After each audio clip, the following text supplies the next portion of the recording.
आय तदालय कृष्णाय कृष्णभक्ताय तद्भक्ताय नमो नमः।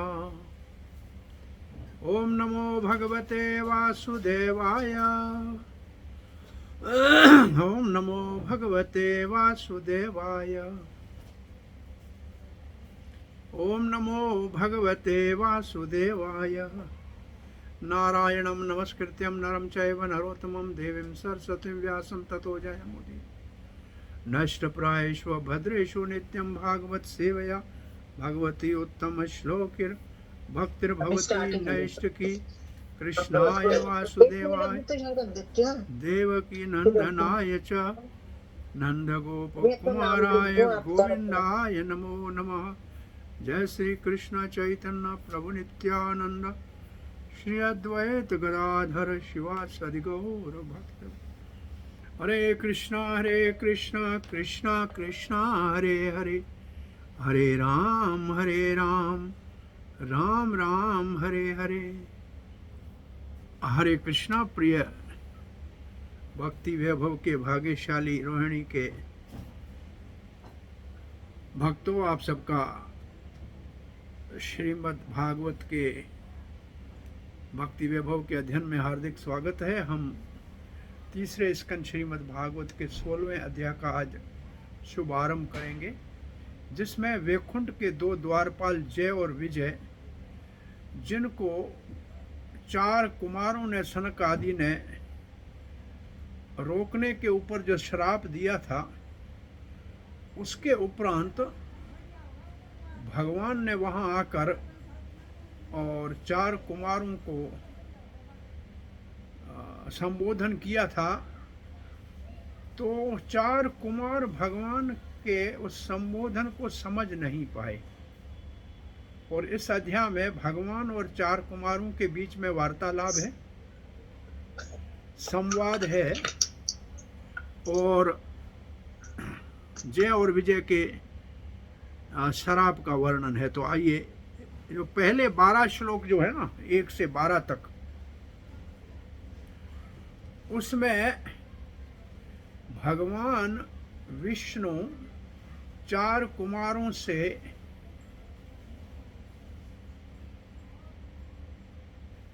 कहा जाए कि क्षमा याचना के लिए प्रार्थना कर रहे हैं। बहुत बड़ा भारी सिद्धांत है। उसका मूल जो उसका मूल सार है ये कि सेवक का अपमान,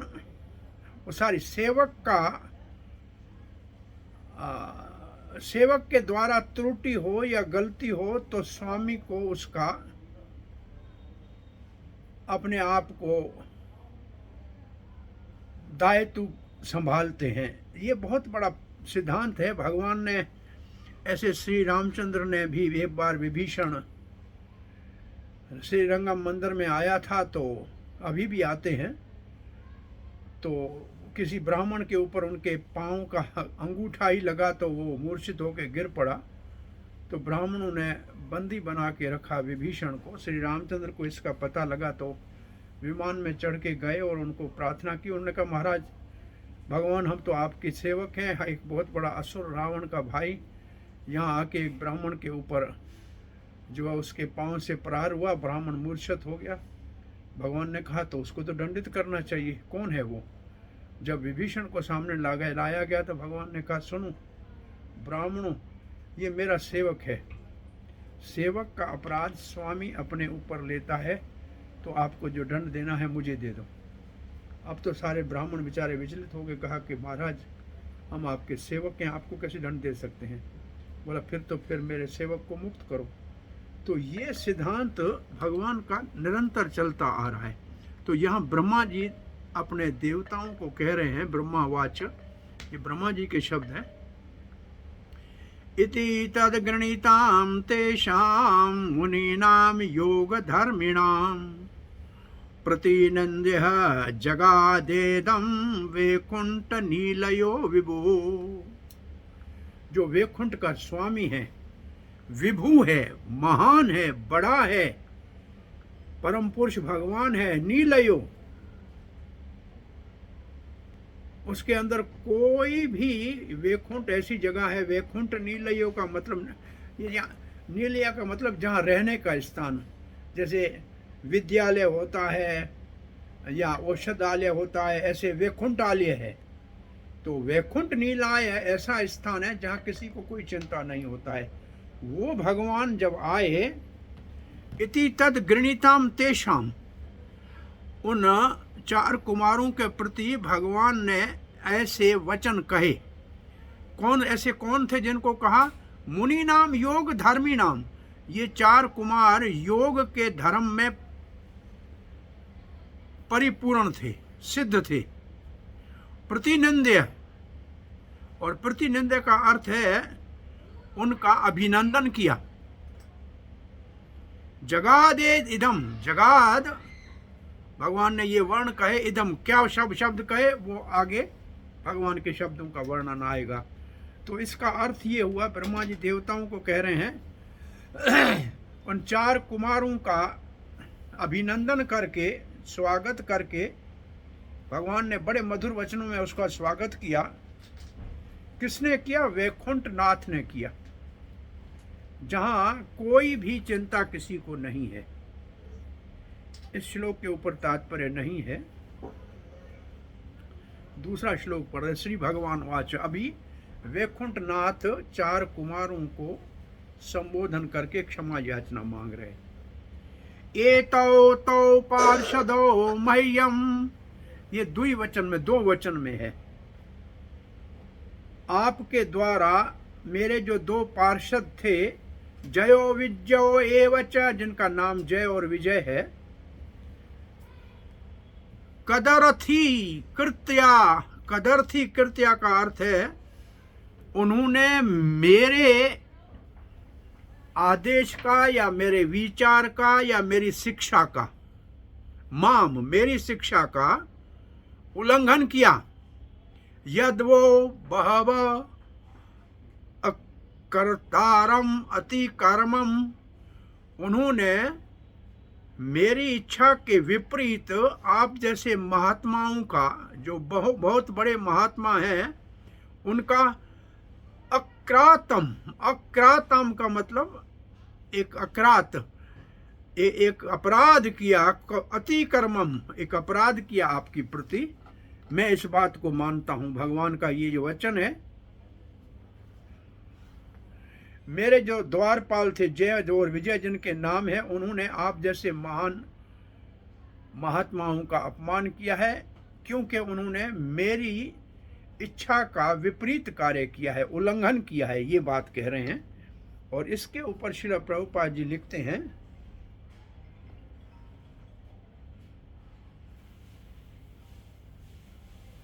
इसके ऊपर श्रील प्रभुपाद जी लिख रहे हैं, अपराध भक्तों के प्रति कोई करे तो ये बहुत गलत बात है।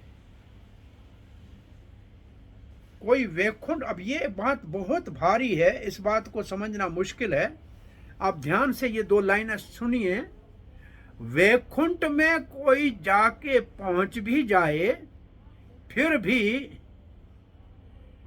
अपराध करने की प्रवृत्ति बनी रहती है, संभावना है, ये बात कही जा रही है।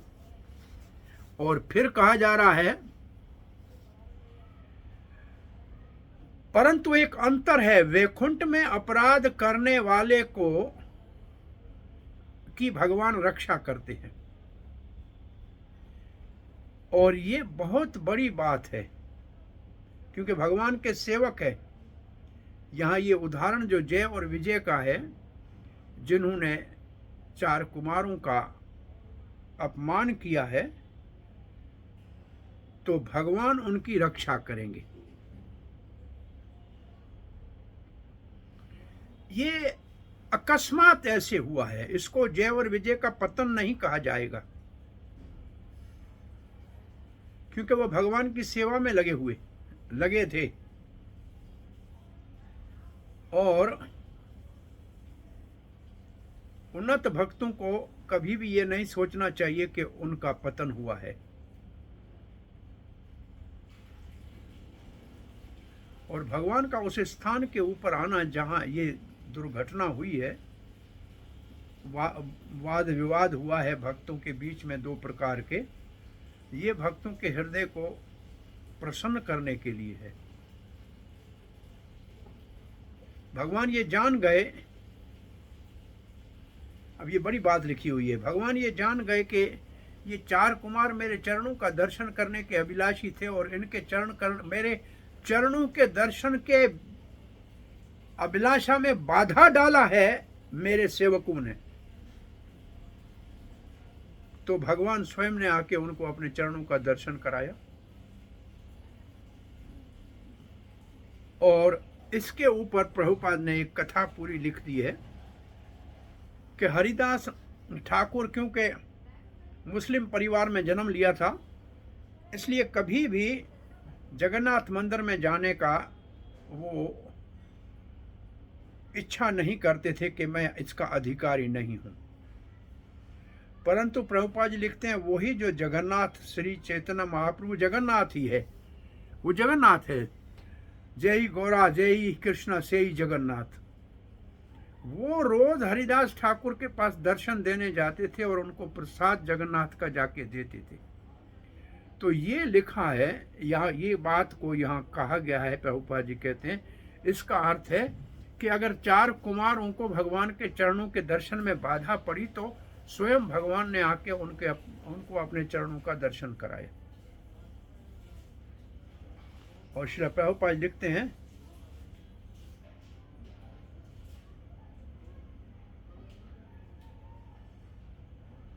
यहाँ भागवत में भी ऐसा ही उदाहरण दिया हुआ है कि इन चार कुमारों को भगवान ने आपके अपने चरणों का दर्शन कराया।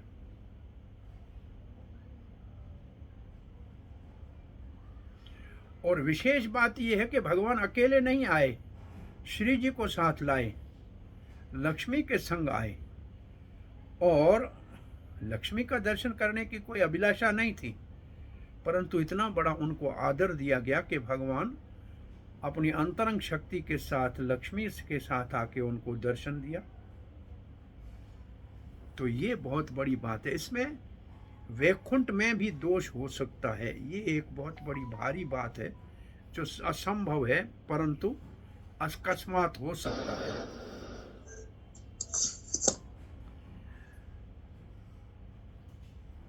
अब जब भक्त अपराध करते हैं और भगवान के आदेश का या इच्छा का अवहेलना करते हैं, इसका अर्थ है कि भक्त का भगवान से जो संबंध है उनको ज्ञान नहीं है। इसको कहते हैं कनिष्ठ भक्त, जो भगवान का तो आदर करता है लेकिन भगवान के भक्तों के प्रति उनको व्यवहार करने नहीं आता है।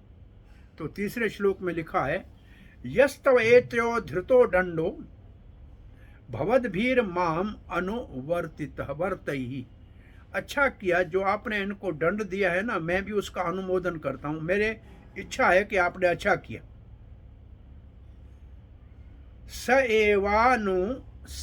एवानुमतो अस्माभि मुनियो देव हेलनाथ। हे महामुनियो, आपके दंड का मैं अनुमोदन करता हूं क्योंकि आप मेरे भक्त हो।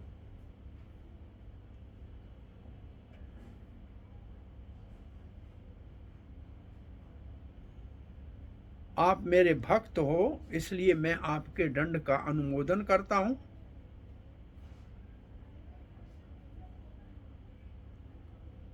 और इसका भाव ये है देव हेलनाथ। आप जैसे महात्माओं के प्रति इन्होंने जो अपराध किया है, मैं आपके दंड का अनुमोदन करता हूं। श्रील प्रभुपाद जी इसका भी तात्पर्य नहीं लिखा है। चौथे श्लोक में कहते हैं तद्वः प्रसाद्यामि अद्य ब्रह्मदेवं परम ही मे तद्धित्यः आत्मकृतं मन्ये यस्वापम्भिर असत्कृता। अब कहते हैं मेरे लिए जो ब्राह्मण है बहुत महान और मुझे प्रिय है। ये ब्राह्मणों की महिमा भगवान गा रहे हैं कि ब्राह्मण मुझे बहुत प्रिय है, वो अति उत्तम है। उनके प्रति अगर कोई अपमान करता है, चाहे वो मेरा सेवक क्यों न हो, और ये मेरे सेवक थे, इन्होंने अपराध किया है, इसलिए इस अपराध को मैं अपना अपराध मानता हूं। इसलिए मैं आपसे क्षमा याचना करता हूं कि हमारे सेवकों से जो उद्दंडता हुई है उसके लिए आप मुझे क्षमा कीजिए, क्योंकि मैं इनका स्वामी हूं। सेवक का अपराध स्वामी का अपराध माना जाता है। इसके ऊपर श्रील प्रभुपाद ने तात्पर्य थोड़ा लिखा है, और उसमें लिखा है भगवान गौ ब्राह्मण हिताय, दोनों के हित के लिए अवतार लेते हैं, इसलिए भगवान को गौ ब्राह्मण हिताय कहते हैं। भगवान श्री कृष्ण या विष्णु जो परम पुरुष भगवान है और ब्राह्मणों के लिए वो पूजनीय है, ब्राह्मण सदा ही उसका पूजन करते हैं। ऋग्वेद में भी मंत्र आया है, ऋग्वेद का, कि ब्राह्मण भगवान के चरणों का हमेशा ध्यान करते हैं, विष्णु का। ओम तद विष्णु परमं पदम सदा पश्यन्ते सूर्य, यहाँ सूर्य का अर्थ है देवता। जो देवता के समान ब्राह्मण हैं, सद्गुण वाले, वो सदा भगवान विष्णु के चरणों का स्मरण करते हैं। ब्राह्मण कहते हैं जो प्रमाणित ब्राह्मण है वो भगवान का चरणों का सदा ध्यान करते हैं, राम का, श्री कृष्ण का या विष्णु का। परंतु जो तथाकथित ब्राह्मण है, जन्म से ब्राह्मण है परंतु ब्राह्मण जैसे जिनके कर्म नहीं है, और विशेष रूप से वे वैष्णव से द्वेष करते हैं, उनको ब्राह्मण नहीं मानना चाहिए। ब्राह्मण का अर्थ है वैष्णव और वैष्णव का अर्थ है ब्राह्मण। जो भगवान का भक्त है वो ब्राह्मण पहले ही है। यही नीति है। क्या नीति है? ब्रह्म जानाति इति ब्राह्मण। ब्राह्मण वो है जो ब्रह्म को जानता है, और जो ब्रह्म को जानता है वो वैष्णव है, क्योंकि वो भगवान को भी जानता है। क्योंकि भगवान को जो जानता है वो ब्रह्म को अपने आप जान लेता है। इसलिए वैष्णव पहले ही ब्राह्मण है, क्योंकि वो भगवान को जानता है, तो वो ब्रह्म को तो अपने आप जान जाता है, इसलिए वो ब्राह्मण भी है।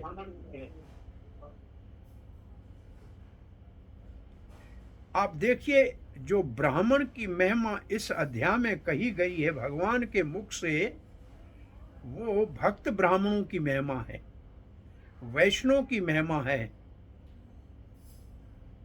तथाकथित ब्राह्मणों की बात नहीं है जो केवल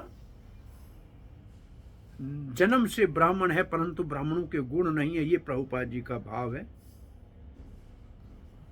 भगवान कहते हैं इससे आगे मैं आपको क्या कहूं, मेरे सेवकों के अपराध के कारण मैं इस अपराध को अपना अपराध मानता हूं। आपका अपराध कैसे है भगवान? आप तो किसी भी अपराध से परे हैं, आप तो परम पवित्र हैं। ईशोपनिषद में क्या शब्द है? 2 शब्द हैं, हाँ, एक एंटीसेप्टिक है और एक इम्यून है। अपविद्ध, किसी को याद है कौन सा शब्द है ईशोपनिषद में? प्रभु जी वो है अपाप विद्धम। अपाप विद्धम, हाँ वो है। और एक अपाप विद्धम है, दूसरा क्या है? सपर्यगात सूर्यो अपाप विद्धम, कभी भी पाप नहीं कर सकते। शुरू से है ना वो, पाप उनको छूता भी नहीं है। ये एक शब्द है। एक और शब्द है, हाँ जी है, मेरे को याद है, अभी बताती हूँ। उनको प्रभुपाद ने लिखा है एंटीसेप्टिक को, एक को लिखा है पवित्र पवित्रो वा सर्वा वास्ता। नहीं ये नहीं प्रभु जी, ये नहीं है। नहीं, ये ईशोपनिषद का श्लोक है, अपाप विद्धम। उपनिषद का है, हाँ प्रभु जी, मैं अभी बताती हूँ, अभी मेरे को याद आ जाएगा। अपाप विद्धम एक शब्द है, अपाप विद्धम, और दूसरा एक शब्द है उसके साथ। दूसरा शब्द, भगवान को पाप तो छूता नहीं है, और 2 शब्द हैं, बहुत अच्छे शब्द हैं वो, उसका ध्यान करना चाहिए। क्योंकि पढ़ते पढ़ते जो हमने पहले पढ़ा है उसको अप्लाई करना चाहिए, तो हम समझ के पढ़ रहे हैं। मैं समझता हूँ ये कौन से ईशो उपनिषद के श्लोक में 7वें 8वें में कहाँ है? हाँ प्रभु जी वो है पाप विद्धम। तो आप अपराध नहीं कर सकते, पाप विद्धम है, हम जानते हैं, ज्ञानी हैं। तो कहते जय और विजय ने तो पाप किया है ना, वो मेरे सेवक है।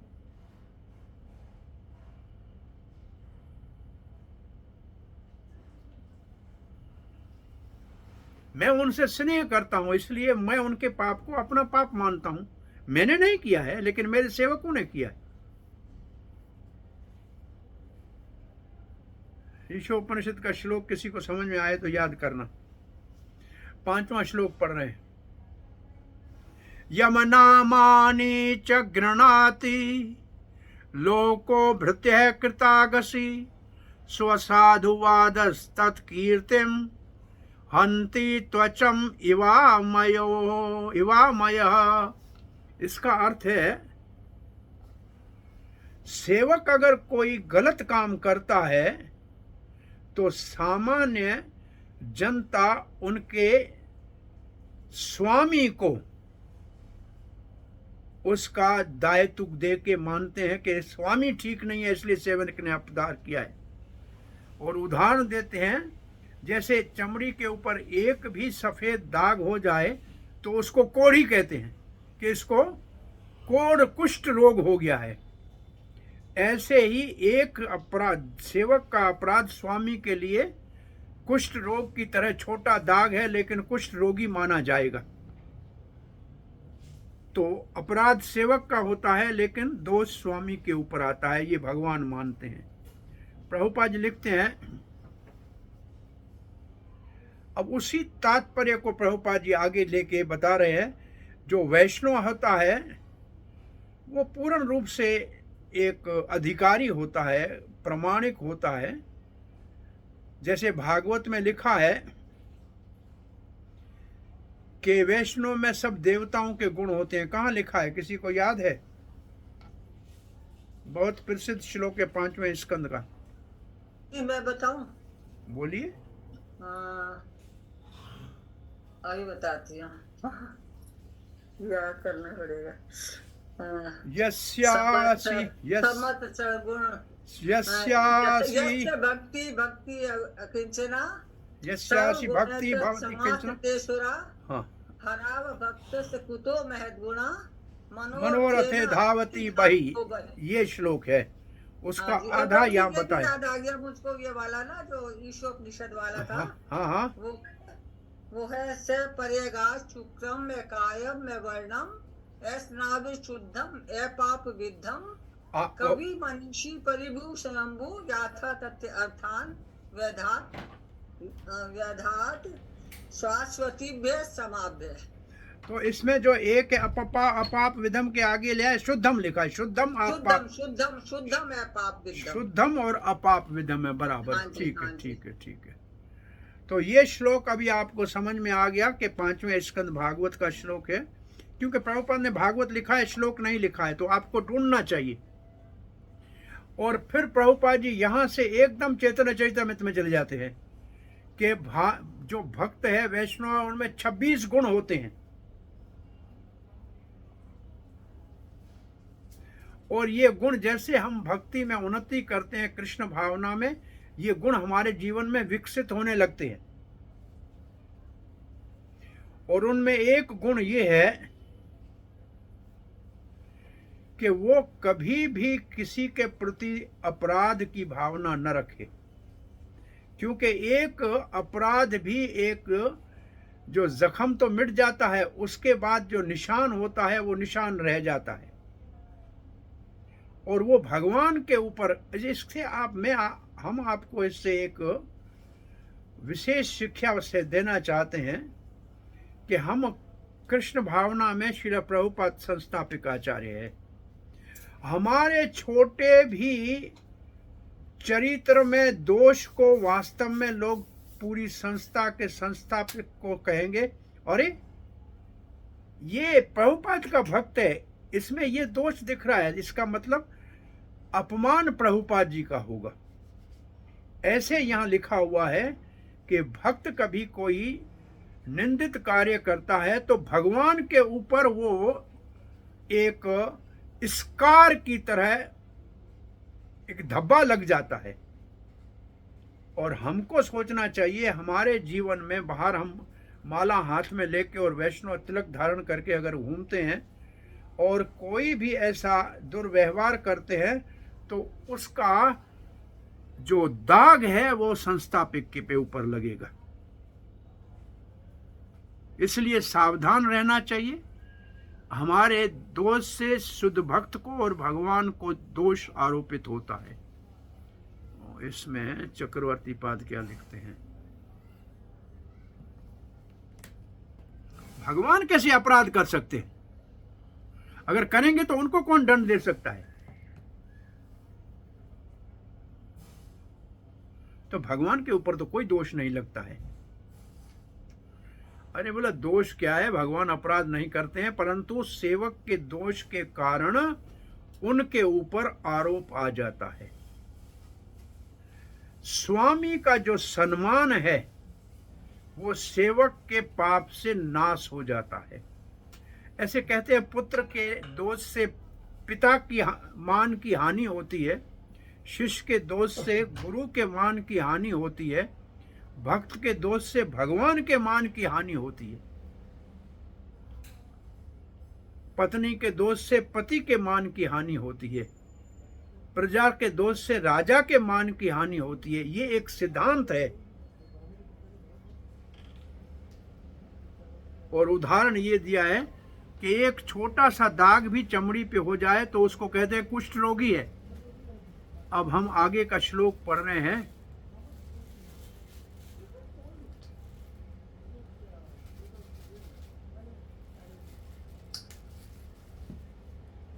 सबसे बड़ा जो भक्तों का लक्षण होता है 26 में, वो है भगवान की शरणागति। बस वो एक है तो बाकी सब अपने आप आने लग जाते हैं। जैसे भगवत गीता में ज्ञान के 20 गुण लिखे हुए हैं, उनमें सबसे मुख्य है अनन्य भक्ति। अगर भक्ति है और आचार्य उपासना है तो अन्य गुण अपने आप आ जाते हैं, उनको अलग अर्चन करने की आवश्यकता नहीं है। आगे भगवान कह रहे हैं, यस्या अमृत अमल यश शर्वणावघाः सद्य पुनाति जगत अश्व पश्चात वैकुंठः सोऽहं भवद्यः उपलब्धः सुतीरथ कीर्तिस् छिन्द्यं स्वबाहो न पीब प्रतिकूल वृत्तम। ये अंतिम जो शब्द है ना, बड़ा भारी है। अगर कोई ब्राह्मण का अपमान करे और मैं भी अगर वो हूं तो अपना वो हाथ ही काट दूंगा। अपि यह प्रतिकूल वृत्तम, भगवान कहते हैं मेरे भक्तों के प्रति कोई प्रतिकूल व्यवहार करेगा तो छिंदंती स्वबाहु, में अपना बाहु भी काट लूंगा। क्यों भाई, ऐसी क्या बात है ब्राह्मणों में? ब्राह्मणों में ऐसी क्या बात है? तब कहते हैं यस्य अमृत अमल यश श्रवण अघाय, वो ब्राह्मण मेरा यश गाते हैं। वेदों में वो अमृत जैसा यश गा रहे हैं। कितना अमृत जैसा यश गा रहे हैं और उसको सुनने से कोई थकता भी नहीं है।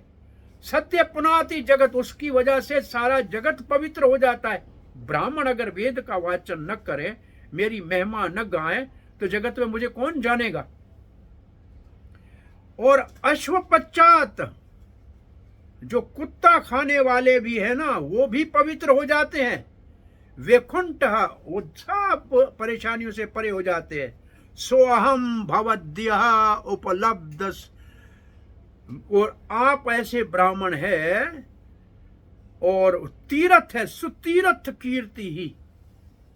ये बहुत बड़ी बात कह रहे हैं। अब देखिए इसको अनुवाद आप जरा पढ़िए श्रीला प्रभुपाद जी का।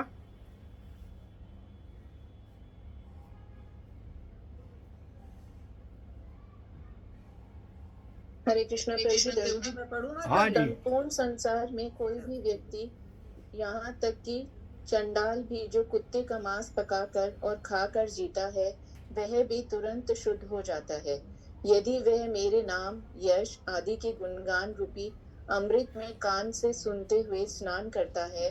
अब आप लोगों ने निश्चित रूप से मेरा साक्षात्कार कर लिया है, अतएव मैं अपनी ही भुजा को काटकर अलग करने में तनिक संकोच नहीं करूंगा, यदि इसका आचरण आपके प्रतिकूल लगे। अब देखिए, इसमें बात विशेष ये है, कहते ये है कि देवता से भी ब्राह्मण बड़ा है, क्योंकि सबकी पूजा के लिए वेद के माध्यम से भगवान के गुणगान तो वही करता है, और जिस भगवान के गुणगान से सबका उद्धार होता है, चंडाल भी पवित्र होता है, तो ऐसे आप महान 4 कुमार ब्राह्मण हो, आपके प्रति अगर मेरा हाथ भी अपमान करे तो मैं काट लूंगा। ये बात ऐसी भगवान कह रहे हैं, ब्राह्मणों का इतना सम्मान कर रहे हैं। वास्तव में इसके ऊपर 4 कुमार विचलित हो जाएंगे कि भगवान ये जो कह रहे हैं, ये हमारे से प्रसन्न होकर कह रहे हैं, या हमारा उपहास कर रहे हैं, या हमारे ऊपर क्रोधित है, हमको समझ में ही नहीं आ रहा है। और वास्तव में ये बहुत बड़ा भारी बात है, ऐसे नहीं होना चाहिए। परंतु भगवान हम सबको सिखाते हैं कि वैष्णव और ब्राह्मण का सम्मान करना चाहिए, कभी अपराध नहीं करना चाहिए। ये भगवान के लिए नहीं है, परंतु इसको कहाँ ऐसे गया है। श्रील प्रभुपाद क्या लिखते हैं, अब यहाँ प्रभुपाद कहते हैं, समाज को, मानव समाज को पवित्र करने के लिए कृष्ण भावना अमृत संघ के जो सदस्य हैं, जो हर जगह भगवान के नाम का, हरे कृष्ण महामंत्र का कीर्तन करते हैं अथवा भागवत का वितरण करते हैं या वाचन करते हैं, वो सबको पवित्र करते हैं। और जो बिल्कुल ही सिंसियरली, गंभीरता से कृष्ण भावना को जीवन में उतार के सार्थक करता है, उसमें कई दोष भी छोटा रह जाए तो भी वो शुद्ध हो जाता है। अब इसके बाद प्रभुपाद जी का भाव है, भगवत गीता के अंदर जो 9वें अध्याय में श्लोक है ना, उसमें पहले कहा है कि जो इस जन्म का अपराधी है वो भी मेरी भक्ति करे तो तर जाएगा। फिर कहा है जो उसके पूर्व जन्म में किए हुए पाप के कारण स्त्री, वैश्य या शूद्र के रूप में जन्म लिया है, वो भी मेरा भक्त शरण ले तो पवित्र हो जाएगा। ये जो 30, 31, 32 श्लोक जो है, इनका यहाँ प्रभुपाद जी अपि चेत दुराचारो भजते माम अनन्य भाग, ये श्लोक और 9वें भक्त प्रणश्यति, इसका भाव यहाँ दे रहे हैं कि एक बार कोई भगवान की शरण लेने का संकल्प कर ले, फिर उसमें कोई दोष भी रह जाए तो भगवान उसकी रक्षा करते हैं। पहले भी एक सिद्धांत आया था, उसको मैं और स्पष्ट करना चाहूँ तो ऐसा है। अब आपको ये उदाहरण हम देते हैं कि आपके घर में कोई चोर बाहर से चोरी करने आए तो आप पुलिस को फोन करके उसको पुलिस के हवाले करेंगे। आपका बेटा ही आपके घर से आपकी जेब से 5,000 रुपया निकाल जाए तो आप क्या करेंगे? पुलिस को बुलाएंगे? नहीं, आप स्वयं ही उसको दंड देंगे सुधारने के लिए। ठीक ऐसे ही सामान्य संसार का व्यक्ति पाप करता है तो यमदूत उसको यमराज के पास ले जाके दंडित करते हैं, परंतु अगर भगवान के भक्त से कोई जाने अनजाने में त्रुटि हो जाती है तो वो यमराज के पास नहीं जाता है, भगवान ही उसका शोधन करते हैं, उसको पवित्र करते हैं, उसको दंडित करते हैं। और यहाँ आप देखेंगे प्रभुपाद जी ने तात्पर्य में भक्ति विनोद ठाकुर के भावों को लिखा है, और वो ये लिखा है कि हर एक व्यक्ति के दो, एक तो आध्यात्मिक उसका जो है व्यक्तित्व है और एक भौतिक शरीर का स्वभाव है। अगर अंतःकरण से आत्मा के स्तर के ऊपर उसने भगवान की भक्ति को स्वीकार करके शरण ले लिया है, परंतु उसके शरीर में पुराने संस्कारों के कारण कोई दोष है, तो उस दोष का निवारण भगवान करेंगे, परंतु उसको दंडित नहीं किया जाएगा। ये तात्पर्य आप अच्छी तरह से इसमें देखें। अपि चेत दुराचारों से लेके स्त्री वैश्या शूद्रास तथा तेपी यान्ति परम गतिम, यहाँ ये पूरे का पूरा 4-5 श्लोकों का भाव है। और फिर एक प्रभुपाद ने पद्म पुराण के श्लोक का यहाँ उदाहरण दिया है कि पत्थर मूर्ति को नहीं समझना चाहिए, वैष्णव की जाति से उसकी पहचान नहीं करनी चाहिए, गुरु को सामान्य व्यक्ति समझने की मूर्खता नहीं करनी चाहिए। इस श्लोक का भाव यहाँ दिया है, आप देख लीजिए। कोई देख रहा है इसको? कहाँ है ये? समझ में आ रहा है किसी को? शास्त्रों में ये लिखा है, ये यहाँ मैं पढ़ रहा हूँ। आपको मिला? आप लोग मेरे साथ पढ़ रहे हैं तात्पर्य को कि नहीं, केवल सुन रहे हैं? आप तात्पर्य में देखें, शास्त्र में लिखा है भगवान के विग्रह को सामान्य पत्थर या लकड़ी समझना या जाति से किसी वैष्णव को पहचानने का प्रयास करना, और 2 और बातें नहीं लिखी हैं जो श्लोक में है। याद है किसी को ये श्लोक?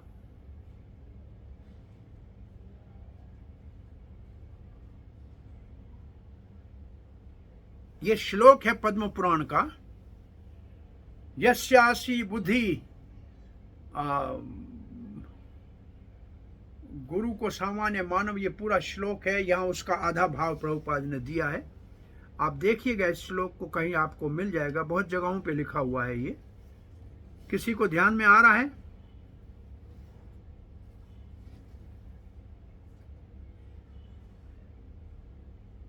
हरे कृष्ण प्रभु जी।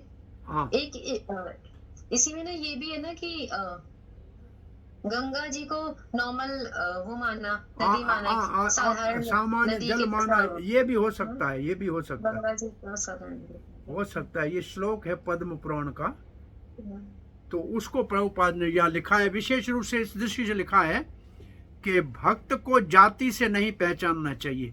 वो पहले चाहे चंडाल भी था, लेकिन अगर भगवान कृष्ण भावना में आ गया है तो अपने आप शुद्ध गया हो गया है। उसको फिर नहीं कहना चाहिए कि तुम पहले भंगी थे, तुम पहले चमार थे। ये कहने का अपराध है, पाखंड है, नहीं कहना चाहिए। ये प्रभुपाद जी साहब, क्योंकि हमारे प्रभु जी ये श्लोक है ना, ये शुचि सद्भक्ति, शुचि सद्भक्ति, उसके नीचे की लाइन है कि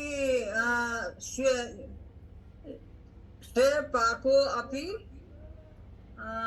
बुधे श्लाघ्यो न। मेरे ख्याल में अच्छा है, आप प्रयास कर रहे हैं।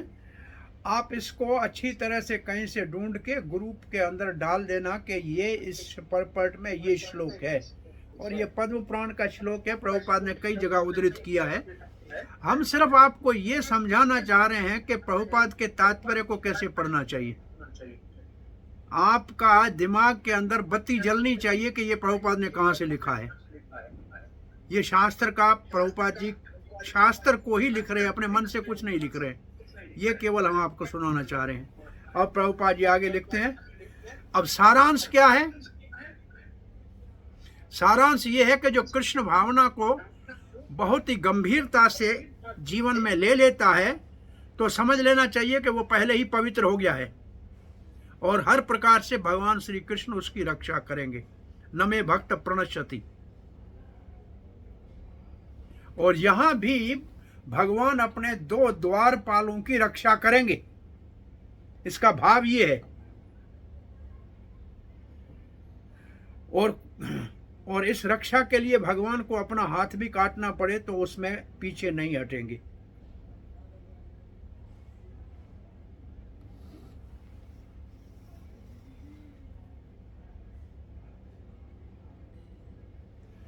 हमारे अपराध से भगवान आपको दोष लगेगा, और अगर हम आपको प्रसन्न करेंगे तो आपका प्रसन्नता बढ़ेगा। आपने ही हमारी सृष्टि की है, हम आपसे बड़े कैसे हो गए? हमारे को संदेह है इस बात में। भगवान कहते हैं मैं भगवान हूं वैकुंठ का, मेरे को तीर्थ कहते हैं, और आपकी वजह से कहते हैं तीर्थ, क्योंकि आप मेरा गुणगान करते हैं इसलिए मेरे को तीर्थ कहते हैं, क्योंकि मैं पवित्र करने वाला हूं। जय और विजय की क्या बात करें, वो तो मेरे कृपा के पात्र हैं, मेरे अनुग्रह के पात्र हैं, उनसे मुझे बहुत बड़ी आसक्ति है।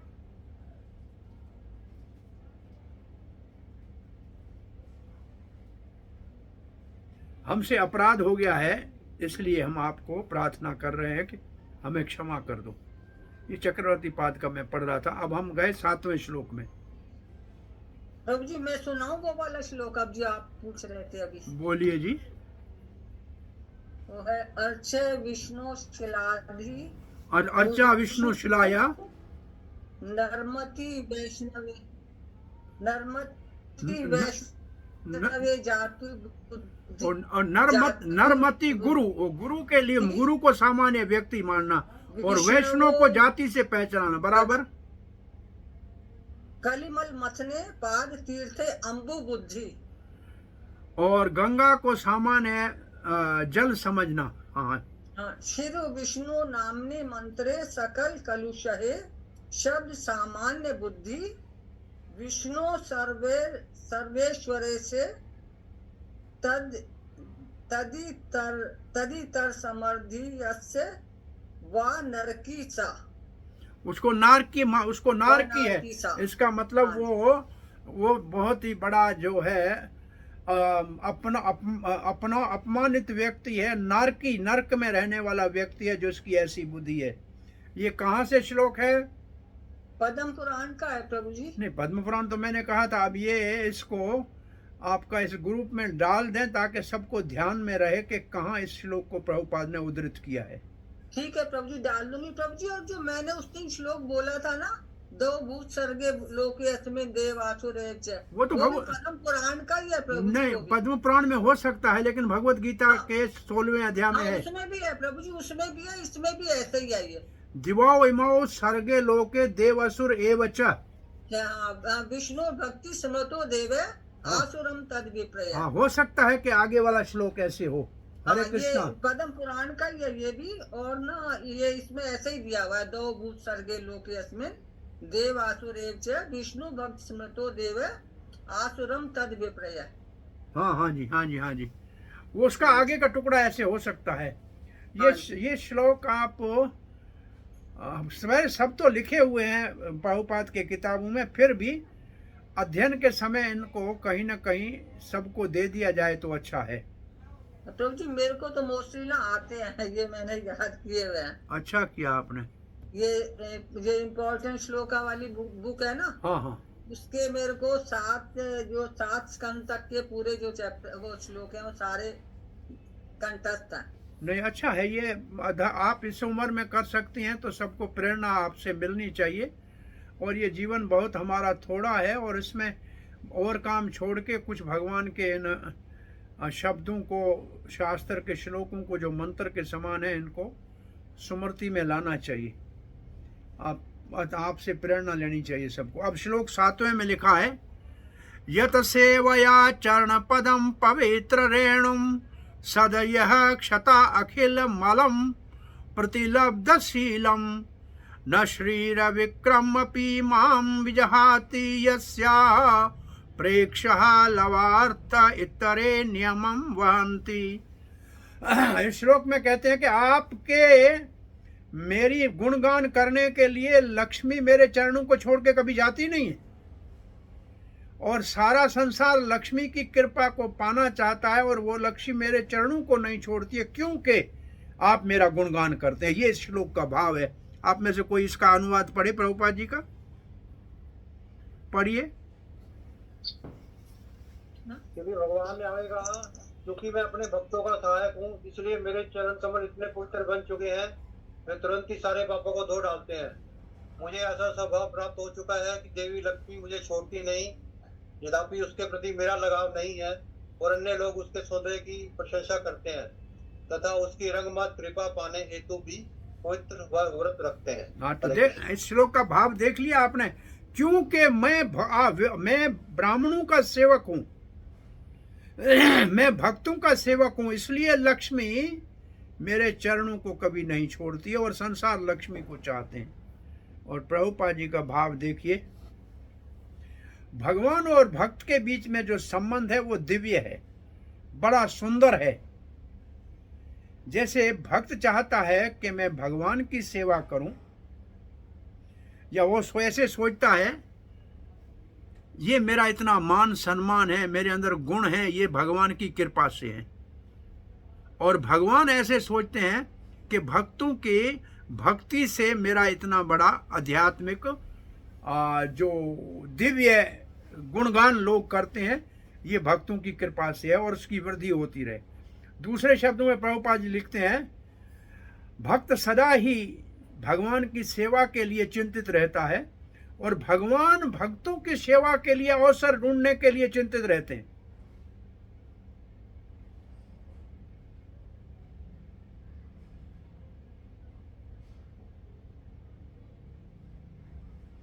भगवान यहाँ ये कह रहे हैं कि जो भगवान के चरणों के रज का थोड़ा सा ही जीवन में आदर करके सेवन कर लेते हैं तो वो बड़े महान बन जाते हैं और उनके प्रति भगवान आसक्त रहते हैं, उनको अपना मान लेते हैं। और इसलिए लक्ष्मी भगवान के चरणों को कभी छोड़ के नहीं जाती। एक लक्ष्मी नहीं, सहस्र लक्ष्मी भगवान के चरणों की सेवा करते हैं। भौतिक जगत में तो कोई थोड़ा लक्ष्मी से लाभ मिल जाए तो उसके लिए बहुत बड़े व्रत रखते हैं और बहुत कठिन तपस्या करते हैं। इसलिए भगवान को भक्त वत्सल कहा गया है। तो भगवान भक्तों की सेवा का अवसर ढूंढते हैं। आपके पास कोई उदाहरण है क्या?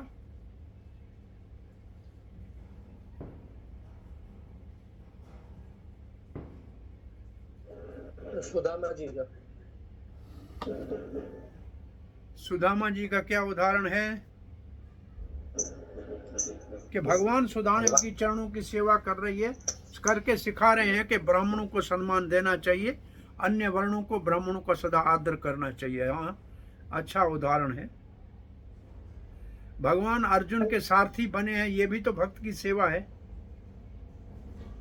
भक्त की सेवा के लिए भगवान अवसर ढूंढते रहते हैं। भक्त भगवान की सेवा के अवसर ढूंढता है और भगवान भक्त की सेवा के अवसर ढूंढते रहते हैं। प्रभु जी, प्रहलाद महाराज का उदाहरण। प्रहलाद महाराज को तो नरसिंह देव ने कहा है, क्षमस्व माम, मुझे क्षमा करना, मेरे आने में देर हुई, मेरे कारण आपने बहुत जो है संकट सहे हैं। वो भक्त थे ना। प्रभु जी, ध्रुव महाराज भी ऐसे ही थे। ध्रुव महाराज के पास भी भगवान गए थे। भगवान उनके पास गए थे। भगवान अवसर ढूंढते हैं अपने भक्तों की सेवा करने का। प्रभु जी, द्रौपदी को जब ले गए थे भीष्म पितामह के पास, तो उन्होंने उनके जूते तक अपने हाथ में उठाए थे द्रौपदी के। हाँ, ये भक्तों की सेवा का भगवान का भाव है। विशेष रूप से परीक्षित महाराज के लिए तो भगवान जो है उत्तरा के गर्भ में चले गए थे, गर्भ में चले गए थे। हाँ, तो भाव ये वास्तव में है। इससे पहले कौन सा द्रौपदी का उदाहरण दिया था? तो भगवान बड़े हैं लेकिन उनको छोटे होने में संकोच नहीं है। दुनिया में हम सब बड़ा बनना चाहते हैं और भगवान बड़े होते हुए भी छोटा बनने में सुख मानते हैं और भक्तों की सेवा करने के लिए अवसर ढूंढते रहते हैं। प्रभु जी, एक वहाँ पे युधिष्ठिर महाराज जी का जब राजसूय यज्ञ हुआ था तो भी भगवान ने सारे ब्राह्मणों की झूठी प्लेट लेने की सेवा ली थी, तो और चप्पल और उनकी सेवा ली थी बराबर। आठवां श्लोक पढ़ने जा रहे हैं। नाहं तथाद्मि जयमान हविविताने सच्च उदत्त ग्रत्त पुलत्त मदौहुत्त भुन्मुखे मुखे न यद ब्राह्मणस्य मुक्तश्चरतो अनुघासं तुष्टत्य मयि अवहितैः निज कर्म पाकैः। इस श्लोक में भगवान कहते हैं यज्ञ में कोई मुझे बहुत बड़ी आहुति दे के प्रसन्न करने का प्रयास करे वो तो अच्छा है, परंतु उससे मैं इतना ज्यादा प्रसन्न नहीं होता हूं जितना ब्राह्मण के मुख से घी में जो सना हुआ एक ग्रास भी मुख में ब्राह्मण ले लेता है तो मैं संतुष्ट हो जाता हूं, और वो मेरे प्रसाद, भगवान मेरा प्रसाद खाते हैं ब्राह्मण, उससे मैं बड़ा संतुष्ट होता हूं। ये श्लोक का भाव आप पढ़ेंगे तो समझ में आ जाएगा। ये इसका सामान्य भाषा में अर्थ है। एक ये भी आपको कला सिखाना है, हम सिखा रहे हैं। वो ये कला ये है कि एक होता है जो शब्द किताब में लिखे हैं उनको रट के याद करना, और दूसरा होता है अपनी भाषा में, सामान्य भाषा में अपने भाव से उस श्लोक के अर्थ को समझने का प्रयास करना। अब देखो हमने अपनी भाषा में आपको बता दी, अब आप देखिए पढ़ के क्या लिखा है, पढ़िए जी। यज्ञ अग्नि में जो मेरे ही निजी मुखों में से एक है। आवाज ठीक नहीं है, आवाज ठीक नहीं है, जरा जिसका माइक ठीक है वो पढ़े। यज्ञ जो मेरे ही निजी मुखों में से एक है, यज्ञकर्ताओं के द्वारा डाली गई आहुतियों में मुझे उतना स्वाद नहीं मिलता जितना कि घी से सिक्त उन व्यंजनों से जो उन ब्राह्मणों के मुख में अर्पित किए जाते हैं, जिन्होंने अपने कर्मों के फल मुझे अर्पित कर दिए हैं और जो मेरे प्रसाद से सदैव तुष्ट रहते हैं। अब तात्पर्य में प्रभुपाद जी अद्वैत आचार्य का उदाहरण देते हैं कि उन्होंने अपने पिता अपने घर में श्राद्ध का भगवान को भोग लगाकर पहला जो प्रसाद है वो हरिदास ठाकुर को अर्पण किया। हरिदास ने कहा अरे मैं तो नीच हूँ, तुच्छ हूँ, मुसलमान के घर में जन्म लिया है, मुझे क्यों देते हो? तो हरिदास ठाकुर के लिए अद्वैत आचार्य कहते हैं आप महान वैष्णव को पहले खिलाने से 1 लाख ब्राह्मणों को खिलाने से ज्यादा फल मिलता है, भगवान इससे ज्यादा प्रसन्न होते हैं। ये तात्पर्य में बात लिखी हुई है और इसको आप समझ देते हैं। जो अपने सारे कर वैष्णव जो अपने सारे कार्यों को भगवान को अर्पण कर देता है वो कुछ भी वो नहीं खाता है जो पहले भगवान को अर्पण किया जाता है। ऐसे वैष्णव के मुख से भगवान प्रसाद ग्रहण, भोजन ग्रहण करते हैं। इस बात को थोड़ा ध्यान से और समझना चाहिए। हमारे उपदेशामृत में ऐसा कुछ वर्णन है, किसी को याद है? भागवत के 11वें स्कंद का श्लोक के आधार पे उसमें वर्णन है कि 4 वर्ण भगवान के विश्व रूप से प्रकट हुए हैं। मुख से ब्राह्मण, हाथ से क्षत्रिय, उदर से वैश्य और जांघों से शूद्र। इसलिए सबका ये धर्म है कि भगवान की सेवा करें। और उसमें ये लिखा है कि क्योंकि ब्राह्मण मुख से उत्पन्न हुआ है इसलिए भगवान ब्राह्मण के मुख से खाते हैं। भगवान का भोग लगता है या यज्ञ की आहुति में अग्नि के माध्यम से या ब्राह्मण के मुख से माध्यम से। तो यहाँ भगवान कहते हैं अग्नि से ब्राह्मण के मुख से मैं महान मानता हूँ। और वहाँ प्रभुपाद ने तात्पर्य में लिखा है उस ब्राह्मण के मुख से भगवान खाते हैं जिसके मुख से भगवान के गुणगान होते हैं, भगवान की कथा कीर्तन होता है, तो उस मुख से भगवान भोग को ग्रहण करते हैं। इसलिए हम अपने भक्तों को सदा एक सावधानी कहते हैं कि किसी के घर में भोजन के लिए कोई बुलाए तो पहले पेमेंट करना कथा कीर्तन करके फिर भोजन खाना, तो आप उस खाने के अधिकारी हो, नहीं तो उनका कर्म आपको उठाना पड़ेगा। अब एक कथा हम आपको बताते हैं।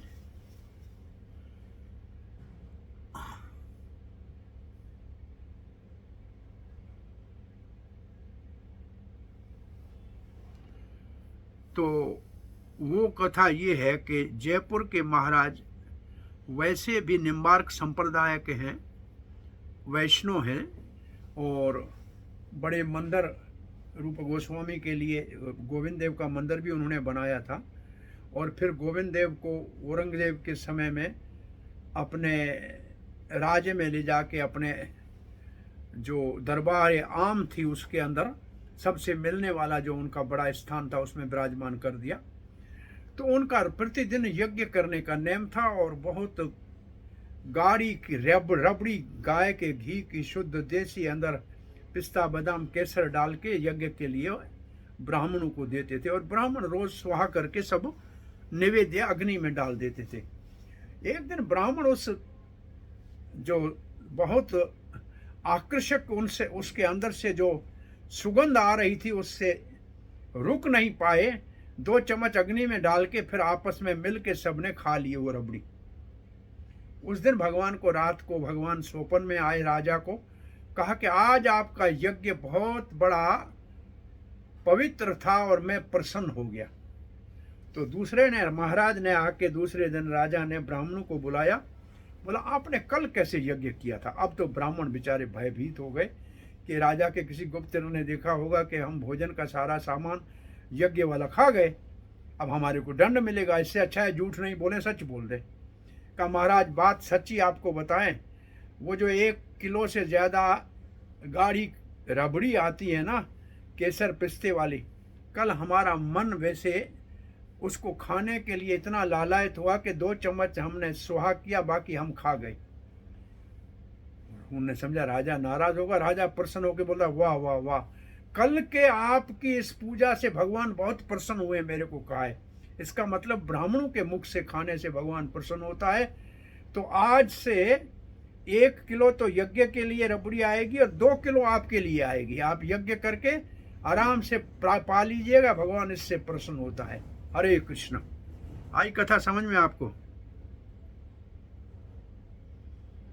ये शाम विभ्रम अहम अखंड वैकुंठ योग माया विभूति अमलांग्री रज क्रीट ही विप्रांस्तु नो नः विषहेत यद् अहरणाम्ब सद्यः पुनाति स चंद्र लल्लाम लोकान।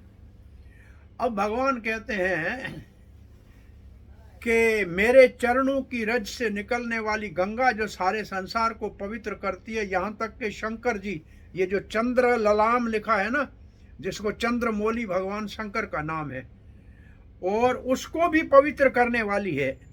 बताइए कि मेरे चरणों की रज में इतना क्या आ गया। तो उसके लिए लिखते हैं, मैं अपनी अंतरंग शक्ति का स्वामी हूं और गंगा का जल तो मेरे चरणों को धो के नीचे आता है और तीनों लोगों को पवित्र करता है, और शंकर जी भी उससे पवित्र होते हैं। क्यों ऐसे हो रहा है, ये क्यों इतना महान है मेरे चरणों का जल? तब कहते हैं कि मैं वैष्णव के चरण की रज को अपने माथे पे लगाता हूं।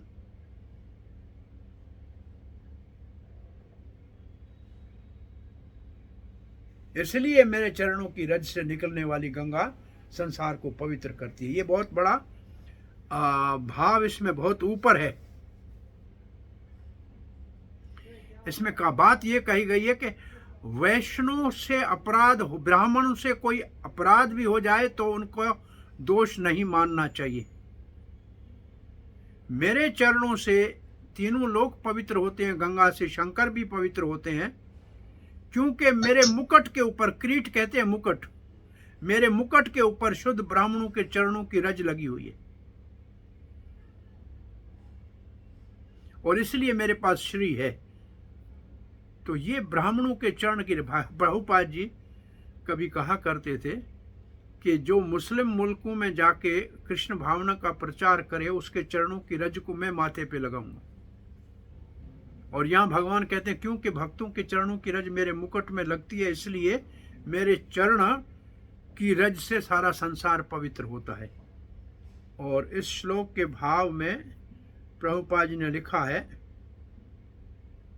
इस श्लोक का सारांश क्या है?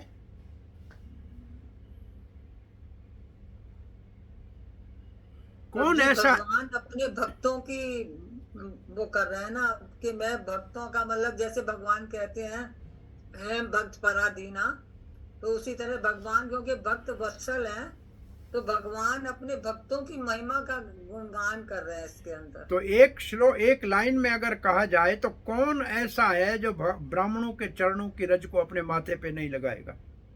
जब मैं ही लगाता हूं तो और कौन मना करेगा? प्रभुपाद जी ने तात्पर्य में भगवान की अंतरंग और बाहरंग शक्ति का वर्णन किया है।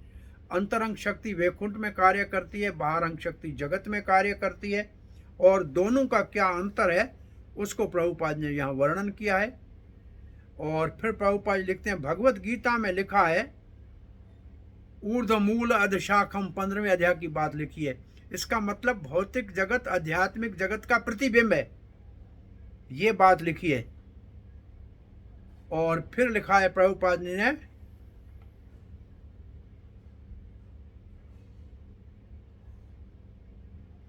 कि भगवान तो अंतरंग शक्ति से सदा ही संग में रहते हैं, परंतु भौतिक जगत में भी भगवान के चरणों का जल गंगा के रूप में सबको पवित्र करने वाला है। और इसलिए भगवान ब्राह्मण के और वैष्णव के चरण की रज की महिमा का वर्णन कर रहे हैं। जब इतना भगवान वैष्णव को और ब्राह्मणों को सम्मान दे रहे हैं तो फिर सबको देना चाहिए, कौन नहीं ऐसा करेगा? चक्रवर्ती पाद तो लिखते हैं, ब्राह्मण के द्वारा किए गए अपराध को क्षमा कर देना चाहिए, सह लेना चाहिए, उसके प्रति कभी भी प्रतिकार नहीं करना चाहिए। ये ठीक नहीं है। कौन नहीं ब्राह्मणों को सहेगा? और उदाहरण बहुत दिए हुए आगे, उनसे भले कोई गलती क्यों ना हो जाए लेकिन सह लेना चाहिए। भगवान ने उंगली से अपने मुकुट को दिखा के कहा, देखो ये मेरा मुकुट है ना, इसके ऊपर ब्राह्मणों के और वैष्णव के चरणों की रज लगी हुई है, इसीलिए मेरे चरणों का जल सारे संसार को शंकर सहित पवित्र करता है। तो ये भाव यहां दिया है। समय हमारा हो गया, हम बहुत स्लो जा रहे हैं। मैं सोच रहा था 20 श्लोक कर लेंगे, लेकिन अब क्या कर सकता हूं मैं, 10वां श्लोक तो पढ़ लेते हैं कम से कम। ये मे तनो द्वैजवराम दोहित्र मदिया भूतानि अलब्धः शरणानि च भेद बुद्ध्या द्रक्ष्यन्ति अगक्षतः दृशो अहि मन्युस्तान् गृधारुषामं क्षन्ति कुक्षन्ति अधिदण्डनेतो। इस श्लोक में भाव ये है, जो 3 चीजों को मुझसे अलग समझता है ना, एक ब्राह्मण, एक गाय और एक आश्रित। और आश्रित में प्रभुपाद ने 3 लिखे हैं, बच्चे, स्त्रियां और वृद्ध। इनको, ये मेरा तनु है, ये मेरा शरीर है, मुझसे अभिन्न है, और जो इनके प्रति भेद बुद्धि रखता है उसको यमराज के जो गीध है उनके आंखों को नोच के निकाल लेते हैं, क्योंकि वो सर्प की तरह मेरे आश्रितों का, ब्राह्मणों और गायों का अपमान करते हैं। अहि मन्युस, मन्युस कहते, अहि कहते हैं क्रोधित सर्प को, और मन्युस कहते हैं क्रोधित सर्प। तो यहाँ इस श्लोक का भाव है, 3 बातें लिखी है, ब्राह्मण, गाय और आश्रित, ये मेरा शरीर है। जो इनका अपमान करता है वो पापी है, वो मुझसे अलग जो मानता है वो अपराधी है, पाखंडी है। वो कैसे हैं? वो क्रोधित सर्प के समान है, और इनको दंडित किया जाएगा यमराज के गीधों के द्वारा, जो पापियों को दंड देने के अधिकारी हैं। और प्रभुपाद जी के तात्पर्य में दुहित्र शब्द को लेके, दुहितर शब्द कहते हैं बेटी को, और दुहिते कहते हैं गाय को। तो दुहितर भी सही है क्योंकि गाय सूर्य की पुत्री है। शास्त्र में गाय को सूर्य की पुत्री माना गया है, इसलिए दुहिती हो या दुहितर हो। दुहितर लड़की को इसलिए कहते हैं वो गाय को दोहती थी, दोहन करती थी, उससे अंग्रेजी में डाटर हो गया और धी हो गया, धिया। और धिया जो है दुहितर का ही बिगड़ा हुआ रूप है। तो ये प्रभुपाद जी आश्रितों के अंदर 3 और लिखते हैं, वृद्ध, बालक और स्त्रियां। और इन 5 के ऊपर आपने पहले स्कंद में एक बहुत बड़ा तात्पर्य प्रभुपाद जी का पढ़ा होगा, कुंती महारानी वाले अध्याय में। किसी को याद है वहां क्या लिखा है?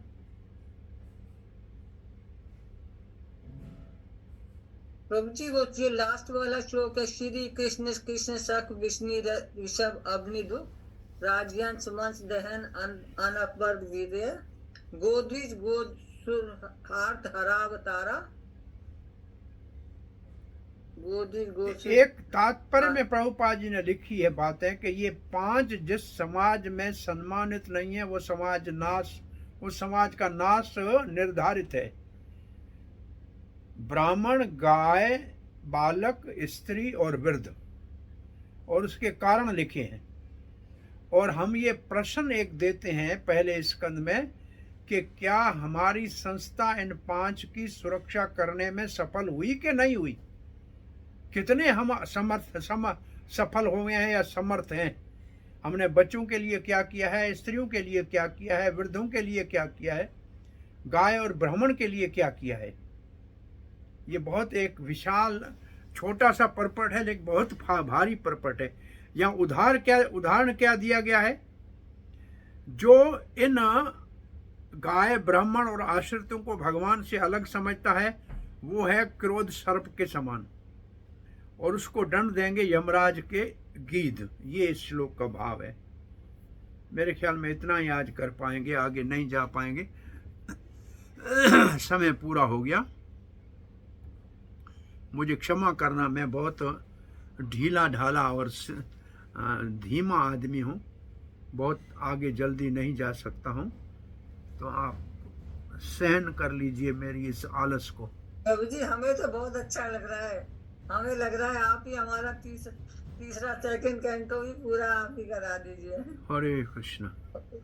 प्रभु जी आप बहुत ही अच्छे ढंग से समझा रहे हैं, बहुत ही अच्छा लग रहा है, बहुत ही अच्छा लग रहा है। और आप ही बहुत अच्छे ढंग से भागवतम पढ़ा रहे हैं। हमें तो ऐसी कल्पना भी नहीं करी थी कि आप इतने अच्छे ढंग से हम सीख पाएंगे। प्रभु जी का बहुत बहुत धन्यवाद। प्रभु हम तो इस लायक भी नहीं है, आप तो बहुत अच्छे से करा रहे हैं, हम तो एलिजिबल ही नहीं है। नहीं, हरे कृष्ण जी, हम श्लोक, हम लोग तो मूड, आप कितना भी लेट करें प्रभु जी कोई चलेगा, सब कुछ चलेगा, कोई दिक्कत नहीं है। आप जितना भी टाइम आगे दे सके। हम श्लोकों को आप जैसे आचार्यों के माध्यम से ही हो सकता है, अदरवाइज तो हम बहुत ज्यादा ढीले। हम आप लोगों के साथ ऐसे गाय की पूंछ पकड़ के भवसागर पार कर लेते हैं। ऐसे आपके आचार्यों की वाणी सुनकर ही हमारा बेड़ा पार हो सकता है, अदरवाइज तो गड़बड़ है बाप। नहीं, हमारे को श्लोक पढ़ने की बीमारी है। कोई श्लोक पढ़ने में आधा टाइम जाता है, परंतु श्लोक के शब्दों को समझ के नीचे तात्पर्य को समझना आसान लगता है।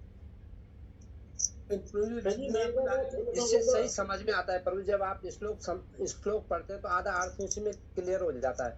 आप काफी अच्छे ढंग से श्लोक को पढ़ते भी हैं और फिर उसका अनुवाद भी करते हैं, तो बहुत ही अच्छे ढंग से वो समझ में आता है। उसमें विशेषता क्या है कि हम किताब के शब्द नहीं पढ़ते। किताब में जो शब्द लिखे होते हैं ना, वो आंखों को सुख देते हैं, और कान को सुख देने वाले दूसरी भाषा होती है। वो भाषा कान को जो सुनने वाले को सुख देती है, वो भाषा अलग है। किताब को ऐसे पढ़ने शुरू करेंगे तो आधे लोग सो जाएंगे। ये हमारा अनुभव है। तो आपको सामान्य भाषा में श्लोकों को समझने का एक अभ्यास, और प्रभुपाद के तात्पर्य में क्या क्या छुपा हुआ है, गहरा गोता लगा के उन हीरों को ढूंढ के निकालना है। वैसे सुपरफिशियली नहीं पढ़ के जाना है, ऊपर से नहीं पढ़ के काम चलाना है, परंतु उसके अंदर कितनी गहराई है उसका थोड़ा रसास्वादन करने की आदत डालनी है। कहाँ से लिखा है, क्यों लिखा है, शास्त्र का प्रमाण कहाँ से दिया, कहीं तो उसका लिखा होता है, कहीं लिखा नहीं लिखा होता है, उसको भी ढूंढना चाहिए। जितना करा रहे हैं ना जी, उतना ही कराना चाहिए। इससे ज्यादा अगर कहें तो समझ में नहीं आता। जो स्पीड है आपकी बिल्कुल सही स्पीड है, इससे ज्यादा तेज होनी चाहिए स्पीड। अब आपने देखा एक परिवर्तन हुआ कि 2 दिन में 6 घंटे पढ़ने से 6 दिन में 6 घंटा पढ़ना आसान है ना। आसान, बिल्कुल आसान है। ये बहुत बढ़िया शेड्यूल है प्रभु जी, ऐसे चलना चाहिए भाई। एक तो रोज का भागवत का सेवन हो जाता है, नित्य भागवत सेव्या हो गया। और दूसरा 1-1.25 घंटा तो समझने के लिए निकालना आसान है। 3 घंटे में पागल होना कुछ पले नहीं पड़ता है, सिर्फ अपना पला झाड़ के जाना पड़ता है कि हमने हो गया। और हमें भी नींद आने शुरू हो जाती है प्रभु जी, सत्य बात है। नहीं, 3 घंटे ये रिसर्च है कि 45 मिनट से ज्यादा कोई प्रवचन नहीं होना चाहिए, फिर ब्रेक होना चाहिए। आदमी के ग्रहण करने की शक्ति पौने घंटे से ज्यादा नहीं होती। आप आधे घंटे का गैप दे के फिर पढ़ा लो तो और बात है, पौना घंटा। लेकिन 3-4 घंटे इस उम्र में बहुत बड़े भारी पड़ते हैं। आज ही मेरे को मायापुर इंस्टीट्यूट वाले ने लिखा कि 3 घंटे के आपको क्लास लेना है। मैंने हाथ जोड़ के मना कर दिया कि नहीं हो पाएगा, हमसे इतना नहीं हो पाएगा, न हमारा शरीर अलो करता है, और हम फिर ट्रेवलर हैं, रोड पे होते हैं। ये तो सौभाग्य है कि मैं वृंदावन में बैठा हूँ, तो चलो एक जगह हूँ तो कथा हो जाती है, नेट भी है, सब कुछ है। तो ये श्लोक में 37 श्लोक हैं। कोशिश करें अगर कल पूरा हो जाए तो अच्छी बात है। ये अध्याय नहीं होगा प्रभु जी, तात्पर्य बड़े हैं, मैंने देखा तात्पर्य बड़े हैं, भाव भी बड़े। शेड्यूल से चल हम पढ़ के आते हैं प्रभु जी, प्रयास कर रहे हैं पूरा पढ़ने का। और थोड़ा आप साथ में पढ़ते रहिए। कोई प्रश्न पूछना है तो पूछिए। मैं इसके बाद 18 के बाद मैं फरीदाबाद में भागवत कथा करूंगा, वो 7-7:15 बजे खत्म होगी। कोशिश करूंगा कि 8 बजे से 9 तक आपका ये 3-4 दिन चला के 19 अध्याय वाला जो मेरा सेवा है उसको संपन्न कर लूं।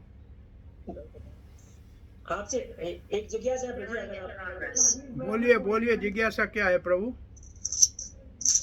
इसमें भगवान ने ब्राह्मण पे ही ज्यादा जोर दिया है। पीछे श्लोक में था कि ब्रह्म जानती जो ब्राह्मण है और जो भगवान को जानता है वो वैष्णव है। तो यहाँ कैसे इसका दोनों का संतुलन बनाने के लिए कैसे समझे? जो वैष्णव है वो ब्राह्मण तो अपने आप है। वैष्णव तो ब्राह्मण तो वैष्णव के अंदर अपने आप समाया हुआ है। परंतु ब्राह्मण की इतनी अगर महिमा है तो वैष्णव उससे ज्यादा होनी चाहिए, क्योंकि वो पहले से ही ब्राह्मण है और वैष्णव उससे ऊपर है। तो वैष्णव का अधिक स्तर है ब्राह्मण से। जी। तो यहाँ ब्राह्मण की पहचान कैसे करें? या जाति से? नहीं, जाति वाले को यहाँ नहीं माना गया है, जिसमें ब्राह्मणों के गुण है। ये जो 18वें अध्याय के 42 से 4 में दिया है, हाँ, उसकी बात कर रहे हैं। जो ब्राह्मणों के गुण है, 6 गुण वेदों में लिखे हैं। ब्राह्मणों के 6 गुण: यज्ञ याज्ञ, पठन पाठन, दान ले और दान दें, हाँ, ग्रहण प्रतिग्रहण। ये 6 गुण संपन्न जो है वो ब्राह्मण है। और अन्य 8 गुण भगवत गीता में लिखा है। समो दम तप आर्जवम, जिसके अंदर ज्ञान है, तप है, आर्जव सीधा है वो जीवन में, ये ब्राह्मण के जिसमें लक्षण है। जी धन्यवाद, बहुत धन्यवाद। जाति ब्राह्मण को समाज में सम्मान अपनी जगह पे है, लेकिन जो वास्तव ब्राह्मण है वो कितना महान होगा। जब सामान्य ब्राह्मण के लिए इतना सम्मान है तो वास्तविक ब्राह्मण का कितना महान स्तर होगा। और फिर वैष्णव कितना अधिक महान है, ये स्तर अलग अलग हैं। एक श्लोक में एक आप तात्पर्य कभी पढ़ के आएंगे, विप्र और ब्राह्मण में, विप्र और वैष्णव में अंतर क्या है। विप्र वेद को तो अच्छी तरह से पढ़ेगा, उसका उच्चारण सही होगा, लेकिन भक्त अगर अच्छी तरह से उच्चारण नहीं भी कर सके लेकिन उसके भाव में, भक्ति में उससे उन्नत होता है। ऐसे ब्राह्मण से ऊपर विप्र होता है जो वेद का अध्ययन करने में प्रांगत होता है, परंतु वो अच्छी तरह से उच्चारण तो कर सकता है लेकिन भक्ति नहीं करता है। तो भक्ति करने वाला वैष्णव जो है वो उससे भी ऊपर है, विप्रत्व से भी ऊपर है। हरे कृष्ण। हरे कृष्ण। प्रभु जी का धन्यवाद करेंगे। हरे कृष्ण महामंत्र बोलकर जय। हरे कृष्ण। हरे हरे हरे